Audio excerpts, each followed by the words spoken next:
And heroes who don't like this idea.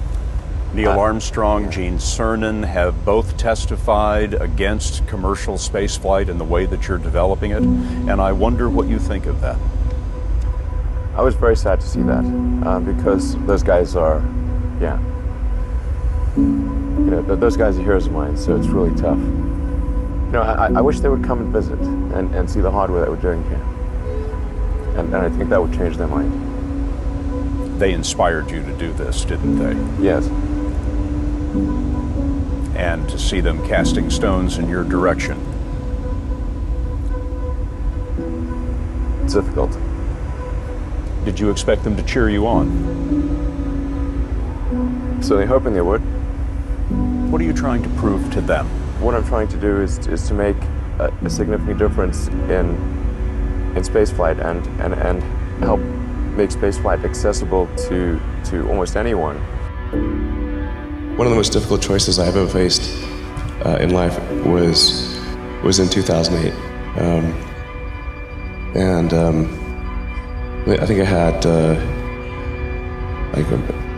maybe $30 million left, or $30 or $40 million left in 2008. I had two choices.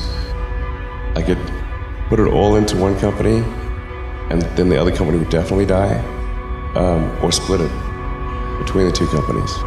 But if I split it between the two companies, then both might die. When you put your blood, sweat, and tears into creating something, or building something, it's like a child. And so it's like, which one am I going to let one starve to death?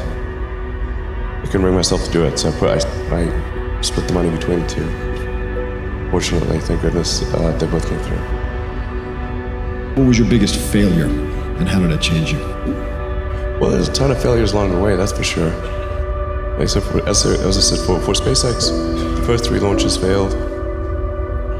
And we were just barely able to scrape together enough parts and money to do the 4th launch. If that 4th launch had failed, we would have been dead.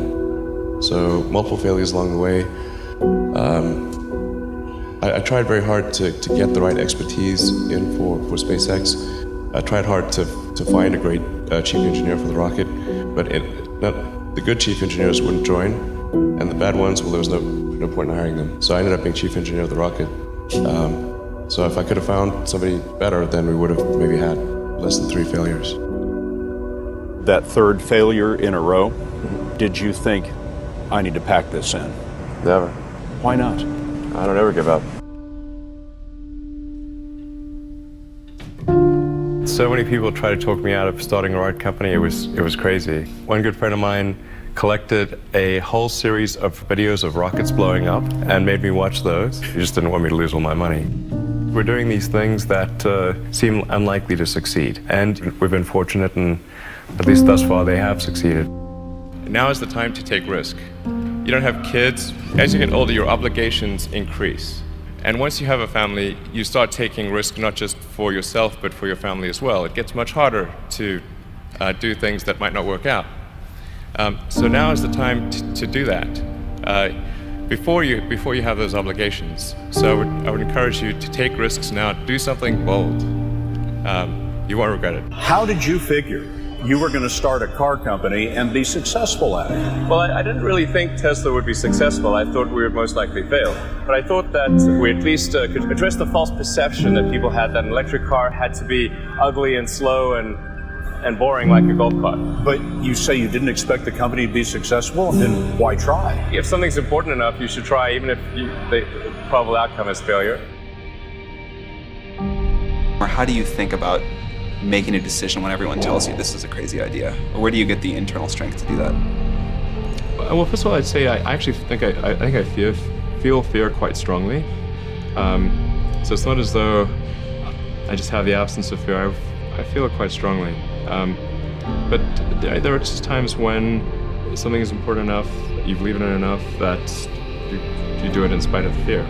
I think about what technology solution is necessary in order to achieve the particular goal, and then try to make as much progress in that direction as possible. I think being a multi-planet species and being out there among the stars is important for the long-term survival of humanity, and That's one reason. But then the part that I find personally most motivating is that it creates a sense of adventure, and it makes people excited about the future. If you consider two futures, one where we are forever confined to Earth until eventually something terrible happens, or another future where we are out there on many planets, maybe even going beyond the solar system, I think that second version is incredibly exciting and inspiring, and there need to be reasons to get up in the morning. You know, life can't just be about solving problems. Otherwise, what's the point? There's got to be things that people find inspiring and make life worth living.